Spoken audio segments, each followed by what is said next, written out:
America's farming boom and the migrant workers who are the engine driving it. This week we dig a little deeper to look at the appalling conditions they face and the lucrative policies that prop up agribusiness in the USA. From the cornfields of Maryland, I'm Ubby Lewis, and this is Inside USA.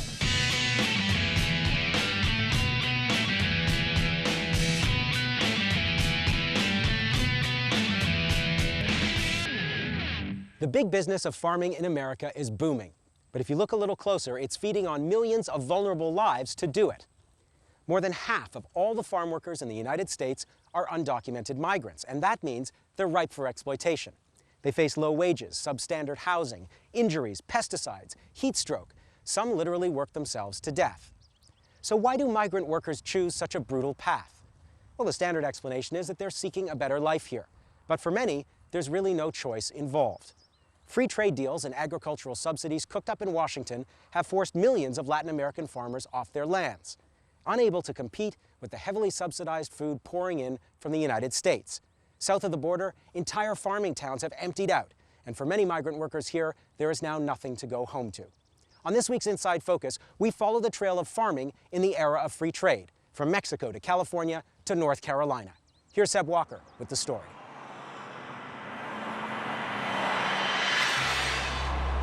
In California's San Joaquin Valley, a group of farm laborers keeps America's food production moving. They may be the backbone of US agriculture, but their presence here is, under US law, illegal. Most of these workers are undocumented, and they could be arrested and deported at any moment. In California alone, there are 500,000 overwhelmingly Latin American migrant farm workers. They are on the bottom rung of a multi-billion-dollar industry. The United States is the largest producer of food in the world. Much of that production is controlled by corporate giants, and the name of the game is profit. And maximizing those profits requires cheap labor. Give us a fair day's wage, treat us with respect and dignity. Antonio Rodriguez has dedicated his life to improving conditions for the largely undocumented workforce on which American agribusiness relies. But it's an uphill struggle. Oftentimes, growers and farm labor contractors think that, well, you know, who are they? They're not as important as legal citizens. They don't have any standing in society, legal standing in society, so we're going to abuse them, we're going to mistreat them, we're going to exploit them. For these workers, the pace is relentless. Any breaks mean money lost. They're all paid by the hour. It's back-breaking work, and in temperatures of well over 40 degrees Celsius, it can also be deadly. It's incredible that growers and farm labor contractors continue to have their workers trying to work at the same pace they always do, and are not providing them with the basics. We're suffering right now a major epidemic of farm workers dying because of heat stroke there in the fields. In the last 3 months alone, 5 immigrant farm workers have died in California's fields. In the town of Santa Maria, near Los Angeles, the relatives of one victim gather to bury his ashes. Jose Hernandez collapsed and died as he was harvesting vegetables in soaring temperatures. The authorities have vowed to crack down, but they haven't exactly made it a priority. The state of California employs just 62 inspectors to monitor its farms in an area the size of Iraq. The accepted wisdom in the US is that these workers have come across the Mexican border looking for a better life. With cash in hand and no questions asked, it might seem like a good deal. 100. Yeah, 100 for me. But the reality is much more complicated, and one that is deeply rooted in policies forged in Washington. For an answer as to why the US has seen such a massive influx of migrant workers, we travelled across the border to the state of Chihuahua in northern Mexico. This is where many of the men and women working in America's fields come from.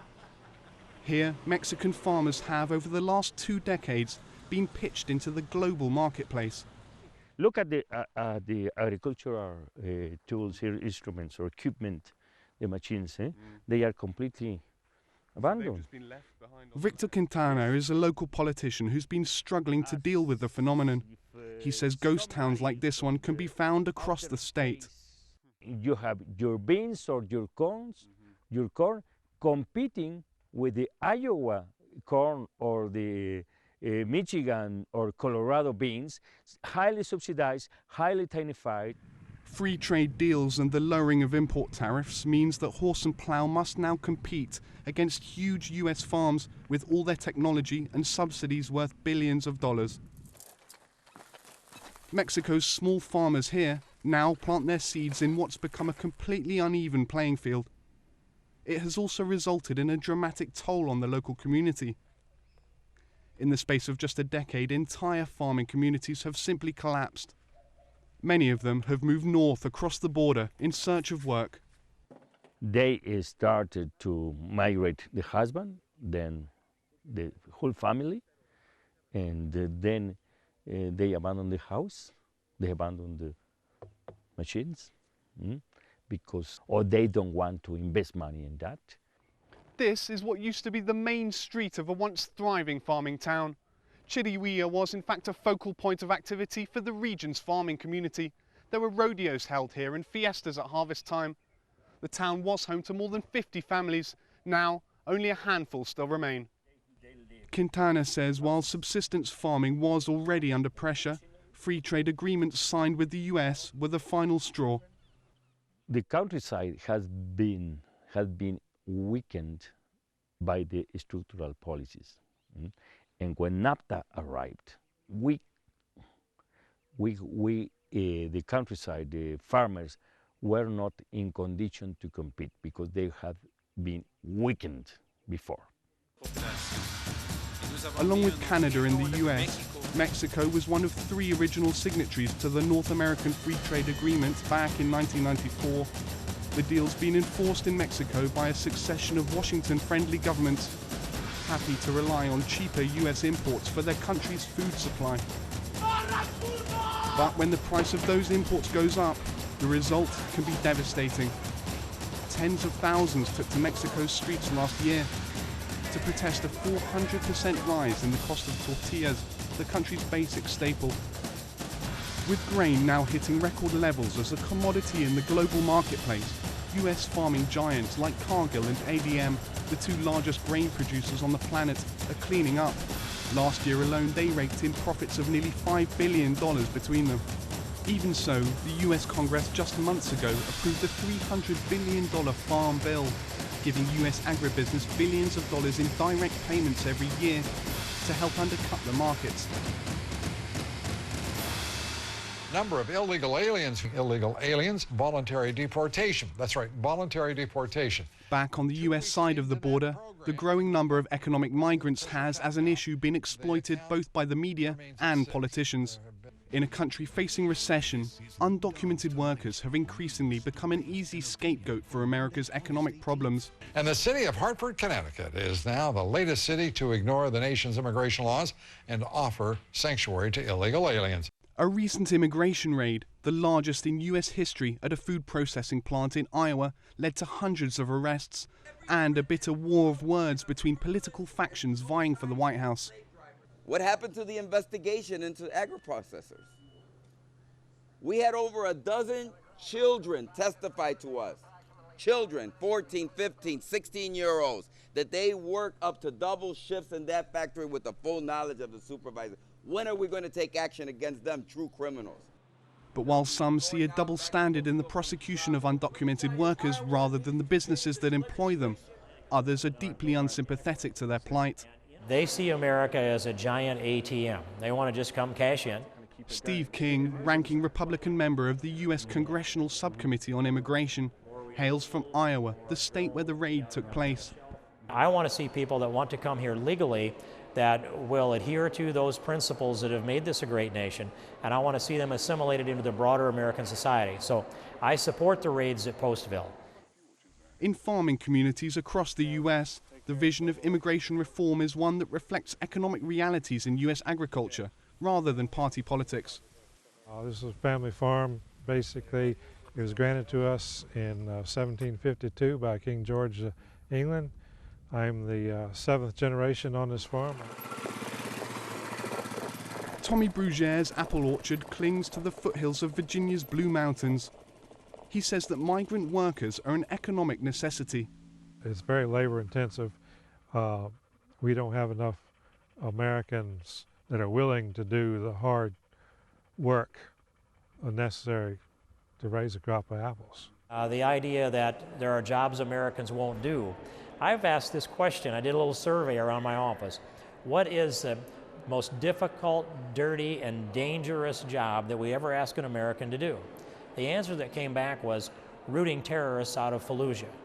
And so if Americans will go root terrorists out of Fallujah, and that's a hog term, pull them out and round them up, shoot them if you need to, that's a tough job, and it's a dirty job, and Americans do that for $8.09 an hour. That's cheaper than any wage that's being paid in the packing plant. I'm going out on the highway, listen to them big trucks whine. In another part of America's rural heartland, the chorus for action on immigration is just as loud, only here the tune is entirely different. If all the undocumented immigrants left, we would have fruits standing in the fields that needed to be harvested. We would have construction jobs half done. We would have chickens that were not being processed, so it would be a disaster. In states like North Carolina, the industry needs workers so badly that tens of thousands are brought over from Mexico each year, more than in any other US state, as part of a so-called guest worker program. They're given temporary working status and housed in camps like these, but critics say the scheme is flawed and ripe for abuse. We were shown around a camp by Alejandro DIAZ. He'd come from central Mexico to earn money for his family, but was finding the living conditions unbearable. I'm working in the dry tobacco and the bond. I'm working in the field. I'm working the sweet potatoes too. I have to leave my family. It's too hard for me. I think it's too hard for everybody here, but everybody needs the money, man. I don't know. Yesterday, this is very full. My boss cleaned the parties only Wednesdays. In 3 days, it's full. Everything is too hard here. It's nothing here, only trees. I'm go outside, smell bad, smell trash. This bathroom is for take shower. You see, this is very dirty. It's so bad, very bad. The problem in Mexico is the money. It's why. I tell you, everything is too expensive there, and the people don't have money to buy food, to buy clothes, to buy shirts. No money for that. With a presidential election on the horizon, neither candidate has spoken about the abuses suffered by undocumented workers, nor has offered an alternative to free trade deals driving them across the border in the first place.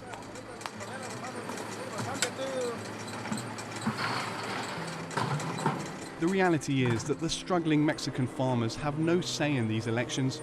Neither do the hundreds of thousands of undocumented or guest workers toiling away under extreme conditions. They will continue to be yet another subsidy, this time a human one, for US agribusiness. The question is, for how long? People are going to get more antsy, they're going to get more riled up, they're going to get ready to become more militant as a result of what's transpiring and what's taking place, both in the fields as well as in their communities. By and large, our congressmen and senators, they have no clue. They're not out here in the field. And I miss my family. I want to stay with my family. But I can't. This is the life. This is the real life.